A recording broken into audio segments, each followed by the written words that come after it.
Dear students, greeting to you all. I am Dr. B. Raju, representing from Department of English, Andhra Loyola College. Today, I would like to give a talk on history of English literature, starting from 450 AD to 1066 AD.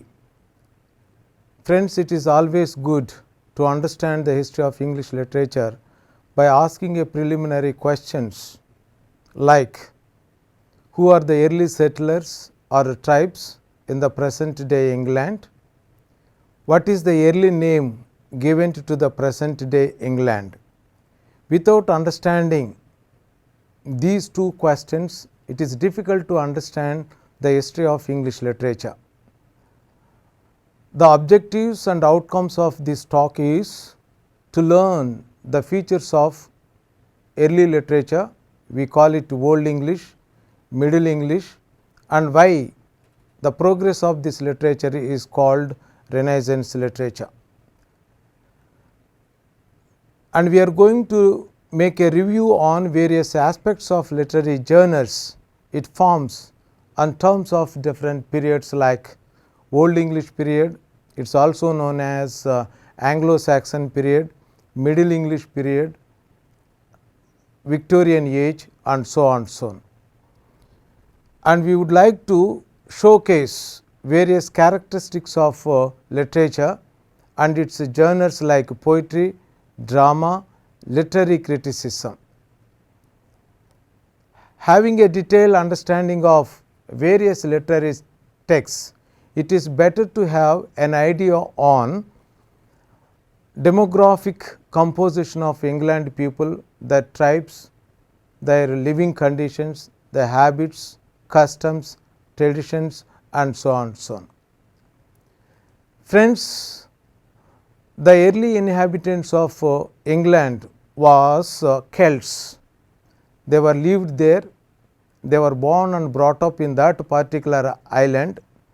They were not so sophisticated people, they do not know how to rule themselves. Their existence was traced around 5th century. They are very humble people, and these people's existence was challenged by early Romans, means a set of people from Roman or Italian country arrived to the present day England around 50 AD, and fortunately these people are very much welcomed by the early inhabitants Celts. I told you earlier, Celts are the original people who habitated in the land of the present day England. They did not give any name to the territory they live in, and later after the Romans settlement with the Celts, the Germanic tribes arrived to this land. The Germanic tribes are Jutes, Angles, Saxons. They arrived to this land around 450 AD. They are ferocious people, dominant people. They feel that they were destined to rule the entire country. For that matter, they are destined to rule the entire world. So, they started showing a kind of dominance over not only the original people of England Celts, but also the arrived people of Romans.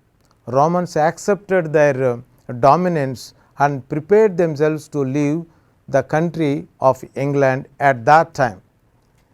And later, for their political existence, Germanic tribes, Jutes, Angles, and Saxons, they welcomed back the Romans and they made friendship with the Romans.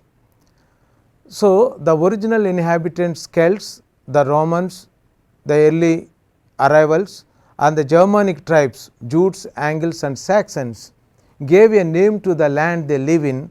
The name was Breton or Britain.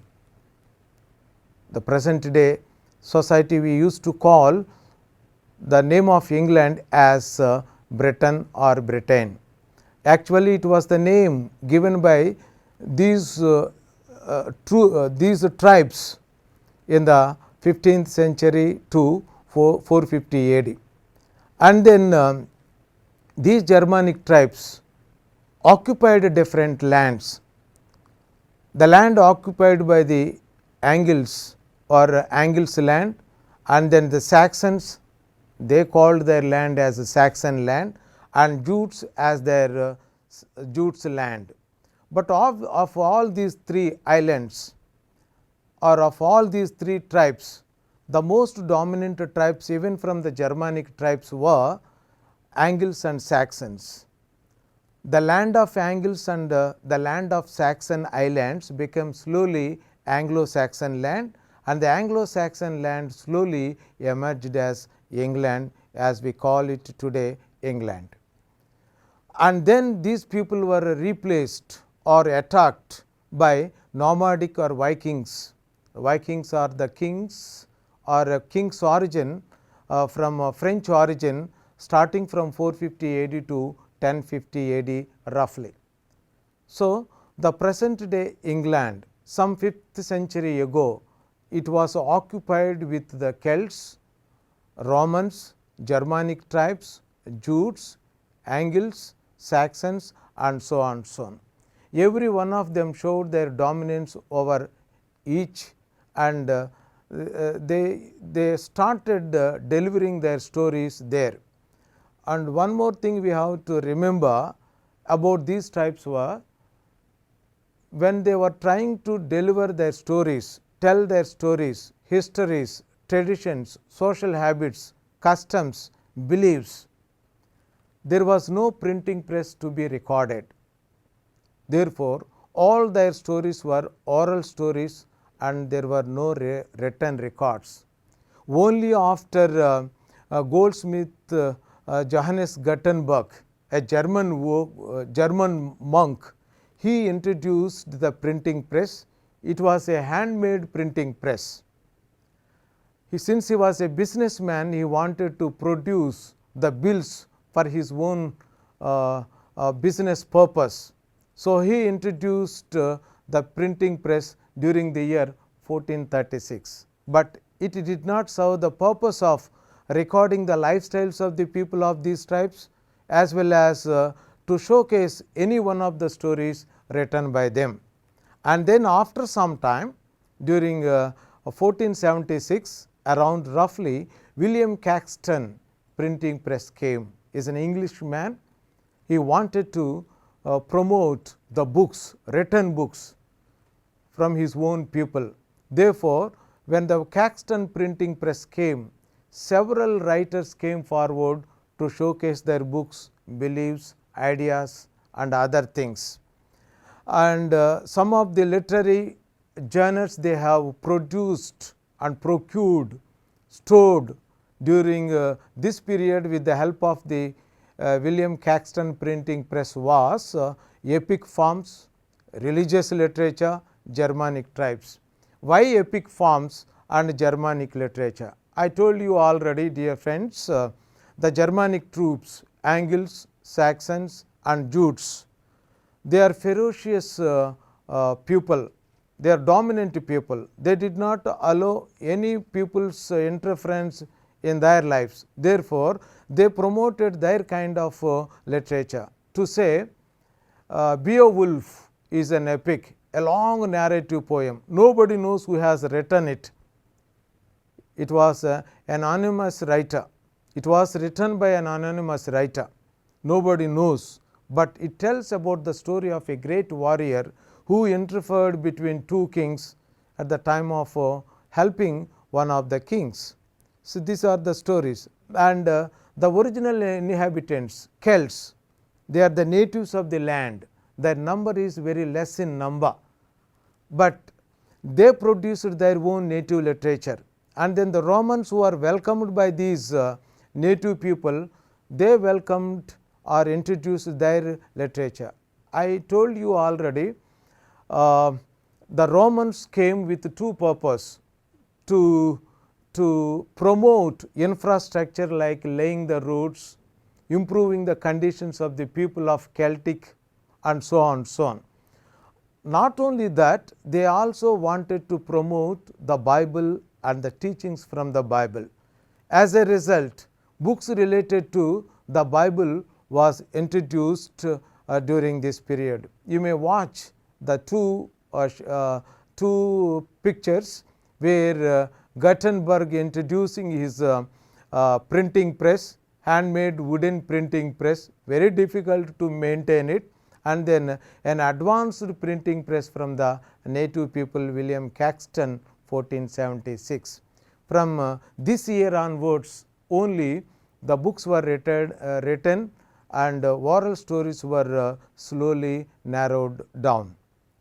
Then the Bretons or Britons, I told already and explained, the Bretons and Britons were Celts along with the Romans.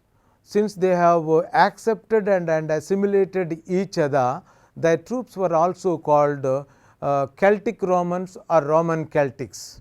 And Jutes, Angles and Saxons were Germanic troops. See how they were ferocious, angry, dominant, uncultured, barbaric, uncivic, and so on.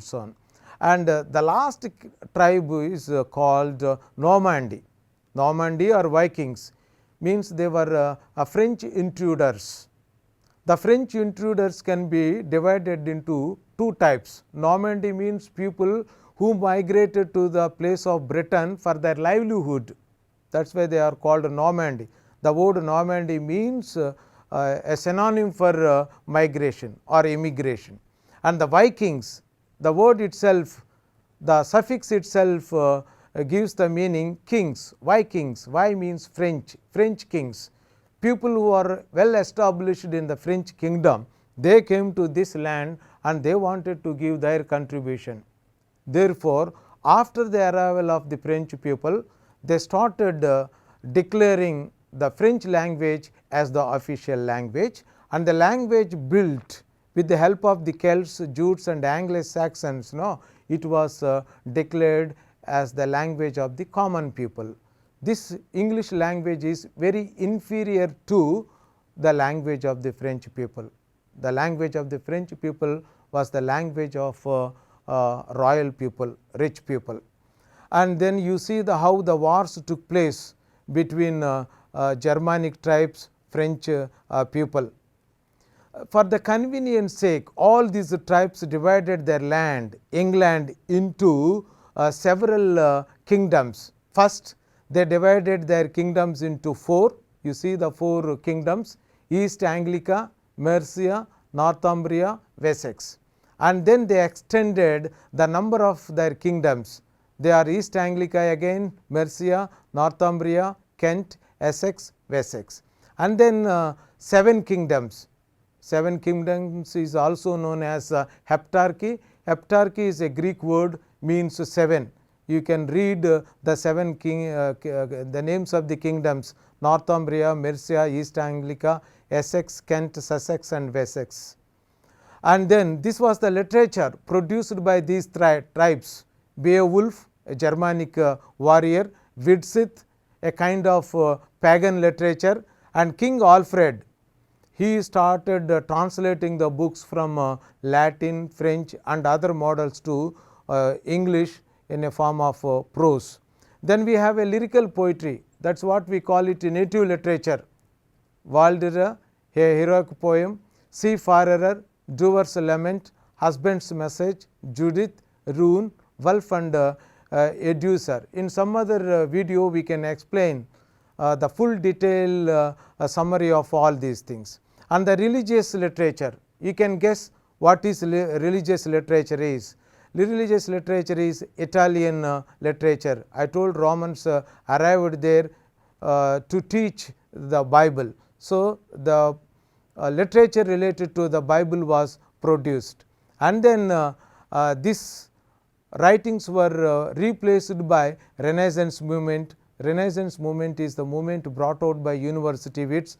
University wits means the university scholars who went to the university, studied and wrote according to rules and regulations of writing literature. And we see lot of language, diction, vocabulary, rigid vocabulary. Let me give one example and conclude. See, the deciding of the sex is not so easy in Old English. Today we decide sex on the basis of gender, male, female and neutral, but that provision was not there in Old English. Sometimes arm is female, moon is male, and man is a female, man, man. So, there was no logical fixing of the gender during this period, and there are several developments in the language, synonyms, antonyms, spelling, pronunciation and others. Dear friends, in the next video we will dwell more upon the details of all these things. Thank you very much.